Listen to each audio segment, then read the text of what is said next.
Conformément au calendrier des activités retenues dans le cadre des festivités marquant le 64e anniversaire de l'indépendance du Congo à Pointe-Noire, une opération de planting d'arbres a été organisée à Bangakayo. Nous sommes là dans le district de Tiambanzassi, sur le site de l'opérateur chinois Wingwai, le dépôt de la gerbe de fleurs à la stèle du docteur Antonio Agostino Neto à l'aéroport éponyme, ainsi que des échanges entre opérateurs économiques congolais et angolais, le tout sous le patronage du préfet du département et de la gouverneure de la province du Cabinda. J'y arrive. Réserver un accueil chaleureux à leur hôte, les autorités de Pointe-Noire savent bien le faire. Sur instruction du préfet Alexandre Honoré Paka, elles sont ici à la frontière Tiambanzassi-Massabi pour accueillir la gouverneure du Cabinda, invitée d'honneur du préfet Paka aux festivités marquant le 64e anniversaire de l'indépendance du Congo. Après salutation de corps constitués, les deux délégations ont pris la route de Bangakayo sur le site de la société Wingwai où les attendait l'autorité préfectorale pour l'opération de planting d'arbres.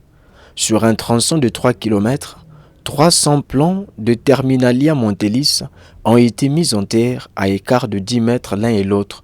Le choix de cette espèce est stratégique, à en croire le directeur départemental de l'économie forestière.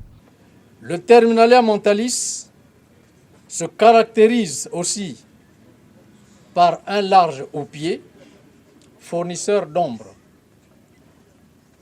Le choix de cette essence a donc une double signification,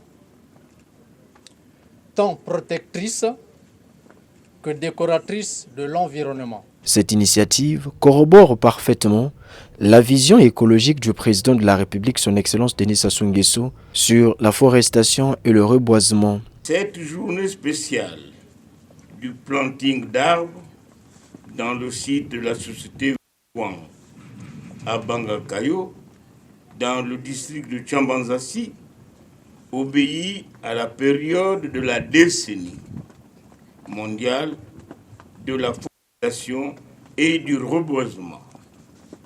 C'est ainsi que sous le signe de la continuité de l'État de son Excellence M. Denis Sassou Nguesso, président de la République, chef de l'État, visionnaire éclairé qui a toujours fait de la préservation de la nature son cheval de bataille. Pour preuve, en 1984, il instaure la Journée nationale de l'arbre. En 2022, en Égypte, à l'occasion de la COP 27, il lance la décennie mondiale de la forestation et du reboisement.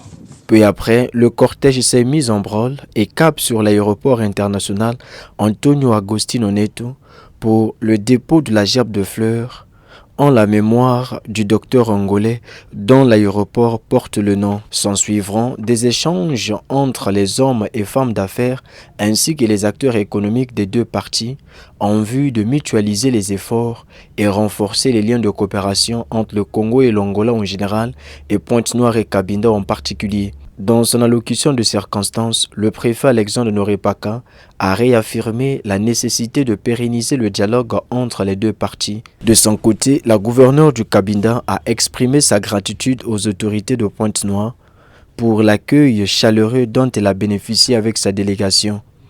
Au sortir de cette concertation, les participants projettent déjà l'avenir. Nos amis angolais, notamment les opérateurs économiques, ont manifesté ce désir-là de venir mutualiser les efforts avec nous afin de mettre en place un partenariat gagnant-gagnant.